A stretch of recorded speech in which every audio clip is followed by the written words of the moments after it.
오늘은 그 신유에 대한 하나님의 말씀을 상고하고자 합니다. 신유란 무엇입니까? 하나님의 병 고치심을 신유라고 하고 디바인 힐링이라고 하죠. 그런데 이 디바인 힐링은 그 자체가 목적이 아닌 것입니다. 만약에 교회에서 디바인 힐링을 목표로 한다면 교회는 병원이 될 것입니다. 교회는 병원이 아니고 교회입니다. 디바인 힐링이라는 그 의미는 하나님께서 병을 고치시는데 병을 고치시는 것은 하나님께서 하실 수 있는 것이죠. 그러나 이 병을 고치시는 것은 그 복음을 전파하기 위한 수단으로서의 병을 고치시는 것입니다. 그래서 사도행전에 보면 40가지의 기적이 있는데 그 중에 39가지는 교회 밖에서 일어났던 일이고 오직 한 가지만 교회에서 일어났던 일입니다. 하나님께서 이 선교 미션 필드에서는 많은 이적을 일으키시는 것을 볼 수가 있습니다.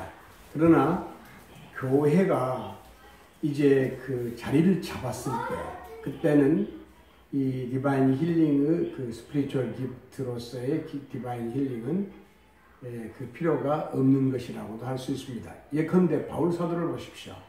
바울 사도는 누구보다도 많은 기적을 일으켰던 분입니다.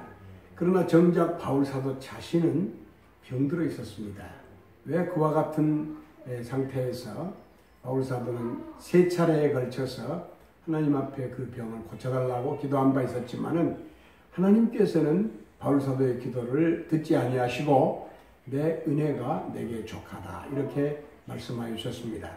또한 바울 사도에게 있어서 친아들과 다름없는 젊은 목사 디모데를 향해서도 디모데가 위장이 좋지 않았던 것을 압니다. 그런데 그의 편지 서강문 디모데서에 볼 것 같으면 내 위장을 이제 편케하기 위해서 포도주를 조금씩 마시라고 하는 그러한 처방을 하는 것을 볼 수가 있습니다. 바울 사도가 자신을 위해서 기도하였듯이 그리고 디모데 목사를 위해서 왜 기도할 수 없었을까요?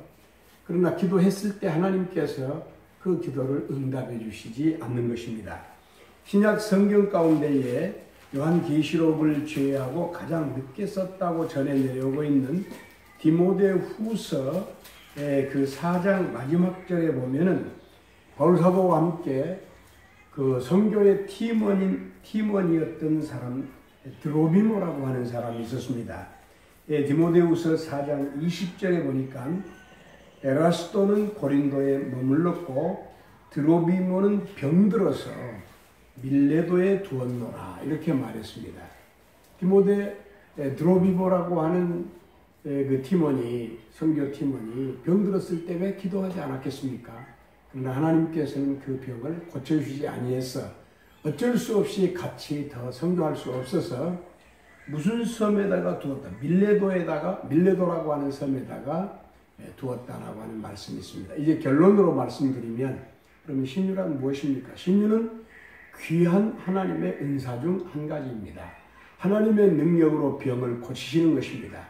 오늘 주의 종들 가운데에서 신유를 체험해보지 않는 사람은 아마 한 사람도 없다고 해도 과언이 아닐 것입니다.